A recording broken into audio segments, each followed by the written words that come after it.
Perkenalkan, saya Rosmia Alirman, CGP Angkatan 4, Kabupaten Bombana. Tugas pada modul 3.1.4.A.1, eksplorasi konsep prinsip pengambilan keputusan. Pada modul ini terdapat 4 kasus dan saya mengambil kasus kedua. Selamat menyaksikan video saya. Terima kasih Pak atas kesempatan yang berkaitan kepada saya terkait tugas saya sebagai salah seorang calon guru penggerak angkatan 4. Pada modul 3 ini ada tugas eksplorasi konsep tentang prinsip pengambilan keputusan. Di sini kami diberikan beberapa kasus. Saya mengambil kasus 2 yang terkait dengan kepala sekolah sebagai seorang pemimpin. Di sini ada sebuah kasus di mana Pak Dodi adalah seorang guru matematika di sekolah yang Bapak pimpin. Ia adalah guru yang kompeten dan memiliki semangat belajar yang tinggi. Ia menguasai bidang yang diajarkan dan metode mengajarnya juga mudah dimengerti oleh murid-muridnya. Namun, ia memiliki beberapa masalah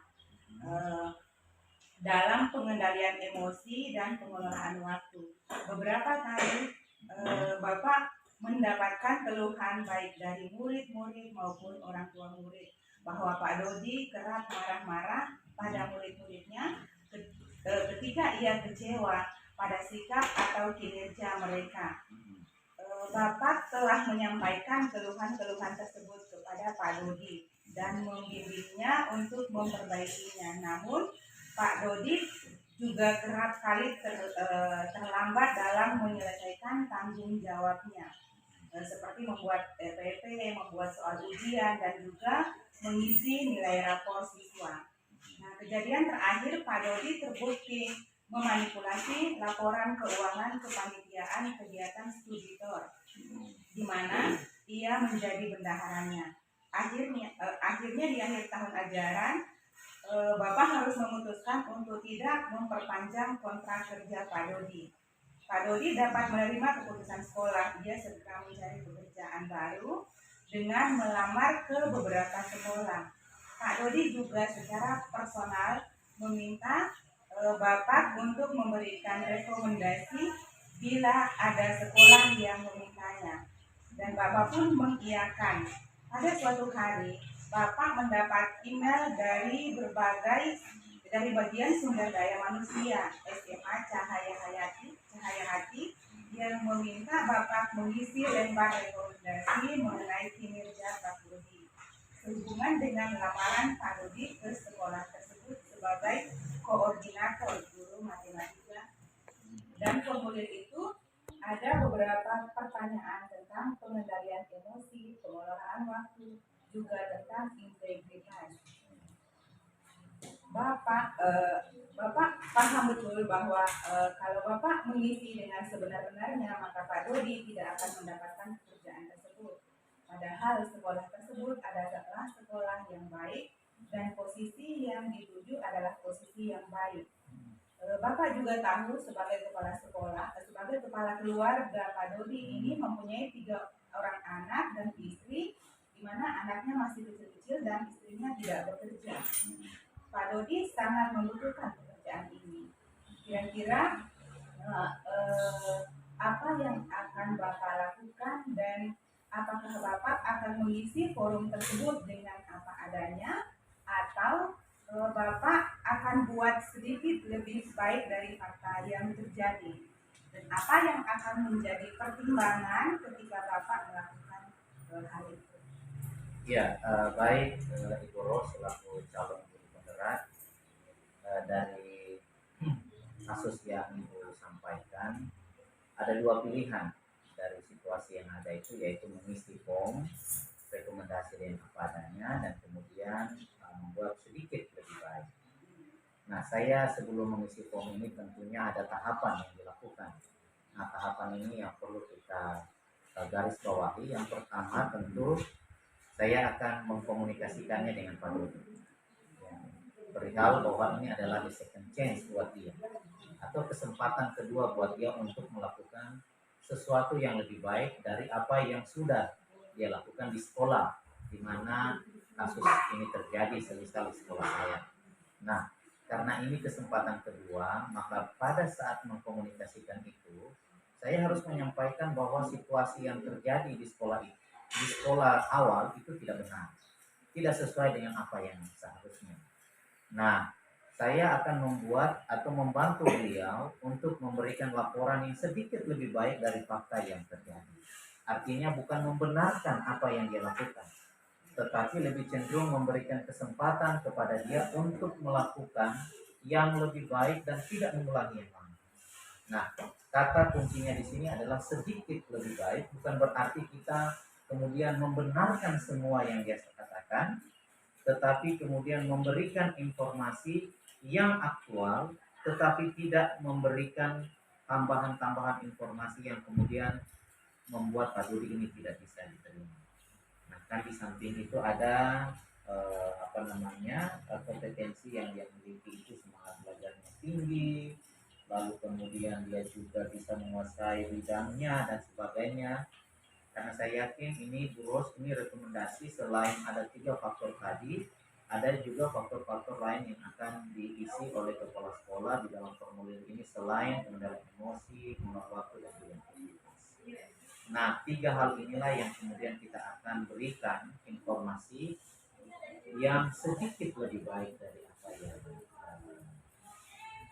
di sekolah sebelumnya. Itu yang pertama. Yang kedua, karena ini pertimbangan soal kehidupan yang sempurna. Ya.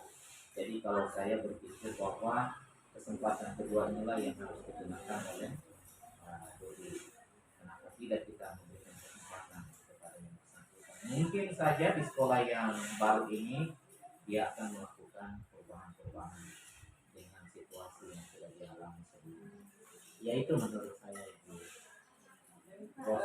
Jadi kalau saya bisa simpulkan Pak, prinsip pengambilan keputusan yang Bapak akan lakukan yaitu berpikir berbasis rasa peduli ya Pak. Ya, seperti itulah. Berbasis rasa peduli ya. Karena dia juga punya anak, punya istri yang sudah bekerja sebagai kepala keluarga. Mungkin saya punya pendapat yang sedikit berbeda dengan Bapak. Karena di sini beliau Pak Dodi ini sudah meninggalkan sekolah kita, dia membuat kesan yang kurang bagus, dia mengecewakan sekolah kita. Kalau saya mungkin lebih berpikir berbasis peraturan. Nah, bagaimana ini menurut Bapak? Karena dia juga pergi meninggalkan kesan yang kurang bagus, dia mengecewakan kita, sudah membawa nama yang kurang bagus untuk sekolah kita. Jadi kalau dilihat dari sisi apa yang dia sudah lakukan di sekolah awal itu memang ada rasa kekecewaan tentunya sebagai sekolah. Tetapi kembali lagi kepada faktor kesempatan kedua itu.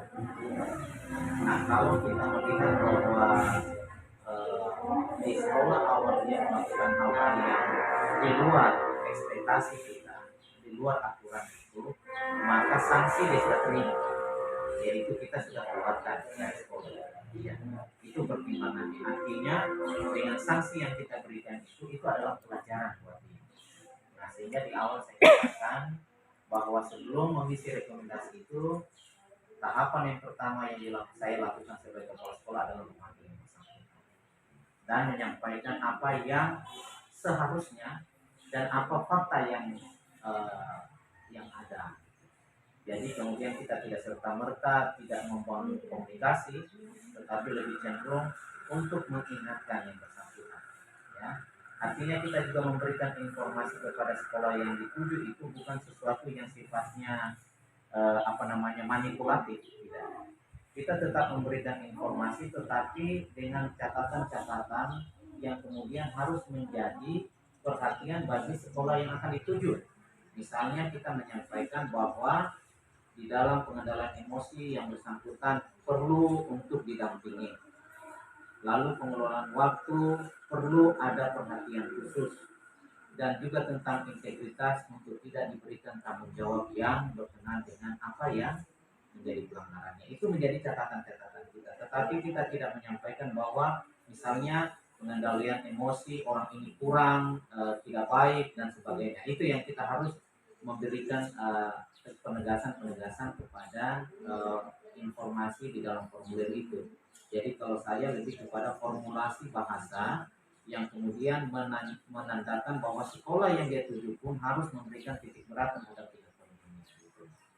Tetapi tidak menghilangkan fakta yang ada dan kemudian juga tidak memberikan informasi yang akan memberatkan. Lebih cenderung kepada inilah catatan-catatan yang harus diperhatikan oleh di sekolah yang dituju untuk perbaikan kepada Pak Dodi. Terima kasih Pak. Jadi kesimpulannya, jika di sekolah kita ada kasus seperti ini, maka prinsip pengambilan keputusan yang akan Bapak lakukan adalah berpikir berbasis rasa kepedulian. Kalau dalam situasi Pak Dodi ini ya untuk mendaftar di sekolah lain, tetapi dalam kasus ketika ini terjadi sebelum ada keinginan Pak Dodi untuk masuk ke tempat yang lain, kita sudah memberikan penegasan bahwa kita keluarkan gitu ya. Tetapi kalau berdasarkan kasus ini yang diminta adalah bagaimana ketika dia setelah kita keluarkan berdasarkan aturan yang mendaftar kita apa namanya garis merah dengan apa yang diinginkan oleh kami. Terima kasih kesempatan Bapak. Semoga saya bisa belajar dari apa yang Bapak berikan dalam isi pengambilan keputusan jika hari ini saya temui. Sukses selalu ya, Bu Ros, sukses selalu. Luar biasa.